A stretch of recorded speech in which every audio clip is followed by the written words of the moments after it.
Саламатсыңарбы кымбаттуу окуучулар. Силер менен Кара Суу районундагы номер 19 Тишибай Мусаев атындагы орто мектебинин кыргыз тили жана адабияты мугалими Кожобаева Сиренгүл Сатыбалдыевна. Менин максатым окуучуларды күн сайын адам болууга үйрөтүү менен компетенттүү инсанды тарбиялоо. Кыргыз орфографиясынын негизинде окуучуларды сабаттуулукка жетиштирүү. Жаңы технологияларды пайдалануу менен жогору сабак өтүү. Окуучу сабаттуу жаза албаса, созулманы кыска кылып жазып салса, сөз мааниси бузулат, кеп бузулат, бир үтүрдү ордуна кое албаса. Андыктан иштеп келем сабаттуу жаздыруу үчүн. Мына балдар, силер байкаганыңар окшойт, бүгүнкү сабагыбыз эмнеге арналгандыгын. Бүгүнкү сабагыбыз кыргыз орфографиясына арналат.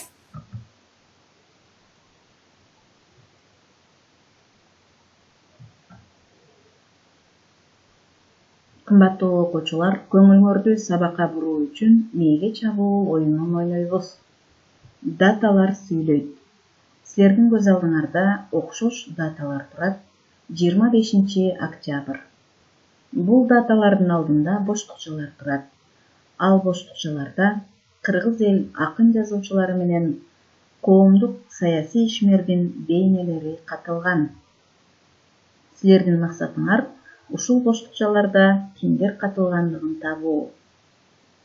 Силерге боштукчалардын алдындагы жазуулар жардам берет. Айланган тоонун бүркүтү ак жерден торго чалындым деп кимирдаган.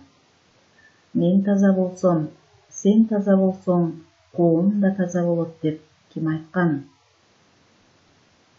Кыргыз эл жазуучусу Ганс Христиан Андерсен атындагы сыйлыктын ээси 3-чү боштукчада катылган.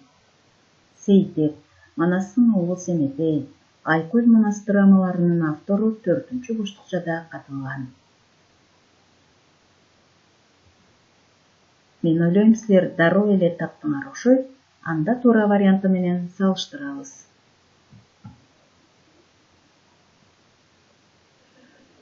Кыргыз эл акыны Токтогул Сатылганов. Ал 1864 жылдын 25 октябрында Кекмен Төбө өрөөнүндө туулган. 1910 жылдын 25 октябрында коомдук саясий ишмер Исхак Разаков Лейлекте жарык дүйнөгө келген. Кыргыз эл жазуучусу Шүкүрбек Бейшеналиев 1928 жылдын 25 октябрында Нарындын Акталар районунда жарык дүйнөгө келген. Кычан, Мүйүздүү козу жана башка балдарга арналган чыгармалары үчүн Андерсен атындагы сыйлыкка татыктуу болгон. Сейтек, Манастын уулу Семетей, Айкөл Манас драмаларынын автору Жалил Садыков 1932 жылы Кемин районунда жарык дүйнөгө келген. Мына балдар, акылыбызга гимнастика жасап алдык, анда эмесе сабагыбызды баштасак. Бүгүнкү өтө турган сабагыбыз кыргыз орфографиясынын негизги эрежелери. Анын ичинен 4-чү бөлүм.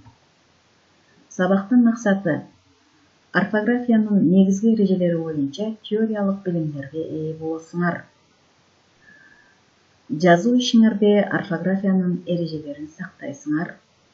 Алган билимдериңерди турмушта пайдалана билүүгө тарбияланасыңар. Алган билимдерди эске салабыз. Орфография деген эмне, балдар?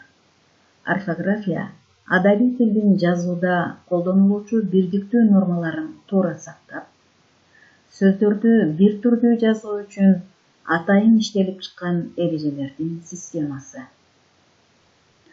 Орфографиянын негизги максаты жана баалуу касиети элди сабаттуулукка үйрөтүү. Академик Щерба мамлекеттеги бир нече миллион элди бирдей сүйлөтүүгө мүмкүн эмес. Бирок алар бир түрдүү жазууга милдеттүү деп айткандай, орфографиянын эң негизги касиети жана баалуулугу анын бирдиктүүлүгүндө. Кыргыз орфографиясынын түптөөчүсү окумуштуу профессор Хусейин Карасаев орфографиялык эрежелерди түзүүдө өтө чоң эмгек жасаган. Анын биринчи китеби 1969 жылы Фрунзеден мектеп басмасынан басылып чыккан. 2015 жылы окумуштуунун мурунку китеби толукталып, 80 000 сөздүк камтоо менен кайрадан басмадан жарык көргөн. Кыргыз тилинин соңку чыгарылыштагы жазуу эрежелери Кыргыз Республикасынын Жогорку Кеңешинин 2008 жылдын 26 июнундагы номер 567 токтому менен бекитилген. Азыр мамлекетибиздеги жазуу иштеринин бардыгы ушул эреженин негизинде иш алып барат. Кыргыз орфографиясынын негизги эрежелери. Ал 9 бөлүмдү камтыйт. Биринчи, тыбыш, тамга жана алфавит. Тыбыштардын жазылышы, баш тамгалардын, жөнөкөй сөздөрдүн, татаал сөздөрдүн, энчилүү аттардын, өздөштүрүлгөн сөздөрдүн жазылышы, ташымал, дефис менен жазуу эрежелери. Бир сабакта бардыгын камтылган мүмкүн эмес, ошондуктан бүгүн биз 4-чү бөлүмгө жөнөкөй сөздөрдүн жазылышына токтолобуз. Эсиңе тут рубрикасы менен эрежелерди эсиңерге тутуп каласыңар балдар. Төмөндөгү сөздөрдүн 2 түрүнө тең жазууда жол берилет. Алар кайсы сөздөр? Бакыт, бакты, чумо, чумку, шаарлык, шаардык, келем, келемин, энемен, энемден, агамкы, агамдыкы, илгертен, илгертеден, карынын, кардын. Мына балдар, бул сөздөрдүн 2 түрүнө тең жазууда жол берилет. Төмөндөгү сөздөрдүн 3 түрүнө тең жазууда жол берилет. Барган, барганмын, барганмын, окуган, окуганмын, окуганмын. Демек, бул эрежелерди эсиңерге тутуп калгыла бул сөздөрдү. Эми жазуу иштериңизде эң көп ката кетирген сөздөрдөн алдым. Ката жазылышы жана туура жазылышы турат. Көңүл бурабыз.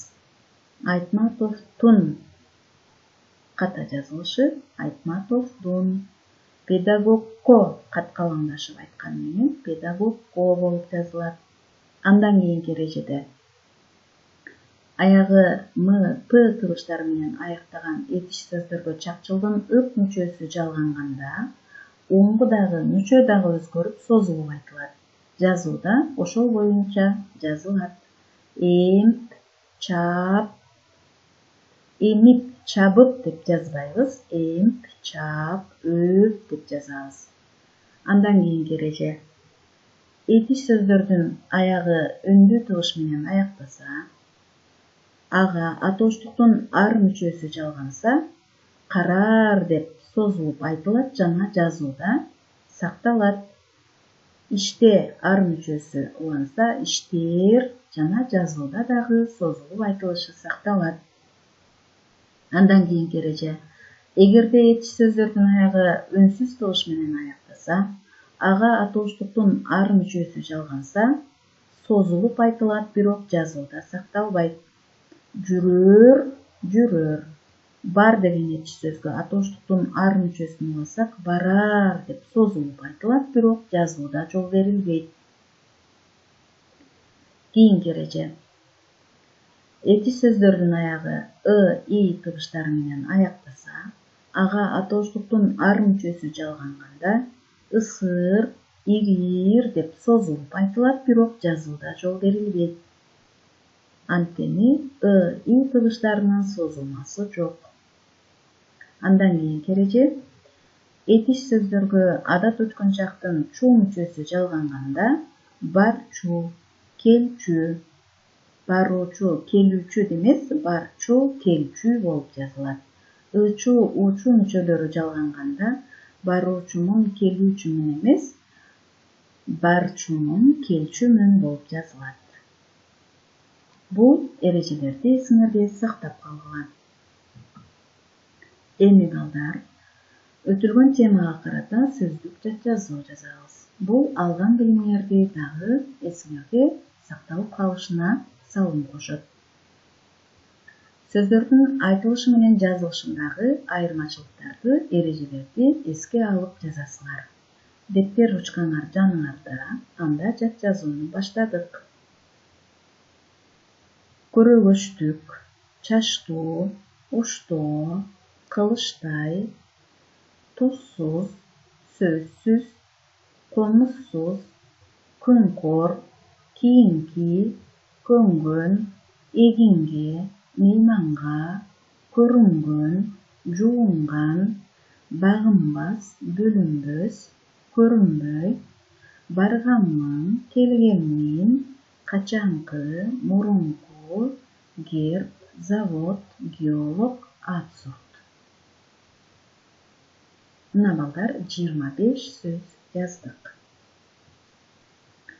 Силер сөздөрдүн айтылышы менен жазылышындагы айырмачылыктарын эске алып жаздыңар деп ойлойм. Анда жазган жат жазууңарды туура варианты менен салыштырабыз.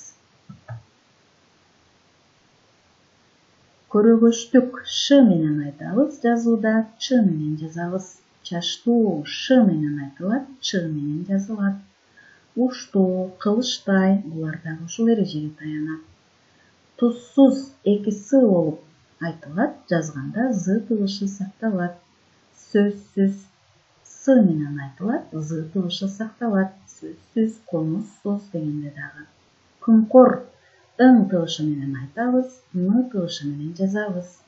Кийинки, көнгөн, эгинге, мейманга, көрүнгөн, жуунган, булар дагы ушул эрежеге баш ийет, н тыбышы сакталат. Багынбас, бөлүнбөс, көрүнбөйт, барганмын, келгенмин дегенде м менен айтылат, н менен жазылат. Багынбас. Качанкы, мурунку дегенде дагы ың тыбышы менен айтылат, н менен жазылат. Герб, завод, геолог, абсурд дегенде каткалаңдашып п, т менен айтылат, жазууда өзүнүн эрежеси сакталат. Мына балдар, өзүңөрдүн жат жазууңарды туура варианты менен салыштырдыңар. Эми балдар, алган билимдерди актуалдаштыруу максатында тесттик суроолорго жооп беребиз. Биринчи суроо. Төмөндөгү сөздөрдүн кайсы түрлөрүнө жазууда жол берилет? Убакыт, убакты. Келгем, келгенмин, келгенмин. Келчүмүн, келүүчүмүн. Түрлүү, түрдө. Экинчи суроо. Кайсы варианттагы сөздөр жазуу эрежесине туура келет? Силк, силки, себип. Күнгө, эжеми, эжемди. Эмитен, эмитеден, азчылык. Темир, теңири, жазчу. Үчүнчү. Сөздөрдүн туура жазылган вариантын тап. Нак, накта, диалогтун. Эриңин, эрдин келер. Ыпысык, апаппак, капкайдан. Тепе-тең, оп-оңой, качты. Төртүнчү. Кеңей сөзүнүн кайсы варианттагы жазылышы туура? Кеңейет, кеңейет, кеңейет, кеңет. Бешинчи. Сүйлөмдөгү кайсы сөздөр эрежеге туура келбейт?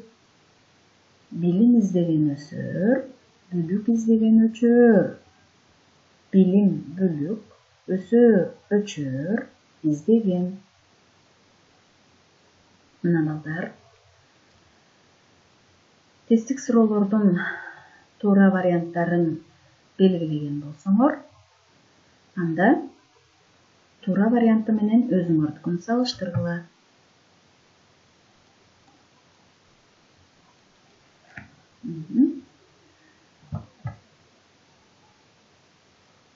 Бир сыйра көңүл буралы. Биринчи сурооnuга кайрылалы. Төмөндөгү сөздөрдүн кайсы түрлөрүнө жазууда жол берилет дегенде, в-сы туура деп турат. Ошондо 1, 2, 4 туура экен, 3 туура эмес экен. Үчүнчүнү карайбыз, көңүл буруп. Мына, келчүмүн, келүүчүмүн деп турат. Ушул жерде келүүчүмүн деген сөз туура эмес. Экинчиде кайсы варианттагы сөздөр жазуу эрежесине туура келет? дейт. Мында А вариантында себит деген туура эмес болуп калган. Б вариантында күнгө деген туура эмес болуп калган. В вариантында азчылык деген сөз туура эмес болуп калган. Демек Гсы туура. Андан кийинки үчүнчүдө сөздөрдүн туура жазылган вариантын тап. Мында А'сында диалогтун туура эмес болуп калган. Б'сында келер туура эмес. Г'сында качты деген сөз туура эмес болуп турат. Демек В варианты туура. Ыпысы апаппа капкайдан. Төртүнчүдө кеңей сөзүнүн кайсы варианттагы жазылышы туура? Бул туура эмес. Б'сы да туура эмес. В варианты туура, кеңейет. Бешинчи. Кайсы сөздөр эрежеге туура келбейт дейт. Биз азыр эле өттүк бүгүнкү сабакта. Аягы үнсүз менен аяктаган этиш сөздөргө атооштуктун ар мүчөсү жалганганда созулуп айтылат, бирок жазууда жол берилбейт. Өсөр, өчөр. Демек Б варианты. Өсөр, өчөр дегенде туура эмес жазылып калган. Мына балдар, тесттик суроону дагы талкуулап алдык. Эми балдар, үйгө тапшырма. Биз ар дайым өзүбүздүн кеп куржунубузду аталар сөзүн азиктеп, аталардын сөздөрүн жаттоо менен, макалдарды, мушкул сөздөрдү жаттоо менен толуктайбыз. Үйгө тапшырма, төмөнкү макалдарды толуктайсыңар. Көп чекит коюлган жерге сөздөрдү тууралап коюп жазасыңар. Төмөндө кашанын ичинде туура эмес варианттар турат. Буларды тууралап жазасыңар жана макалдарды жаттайсыңар. Кеп куржунубузду толтурабыз балдар. Мына балдар, сабагыбыз соңуна чыгып баратат. Бүгүнкү сабакты академик Шербанын айтканы менен жыйынтыктасак. Академик Шерба мамлекеттеги бир нече миллион элди бирдей сүйлөтүүгө мүмкүн эмес. Бирок алар бирдей жазууга милдеттүү деп айткан. Орфографиянын эң негизги касиети жана баалуулугу анын бирдиктүүлүгүндө. Балдар, туура жазууга жана туура сүйлөөгө көнүгөлү.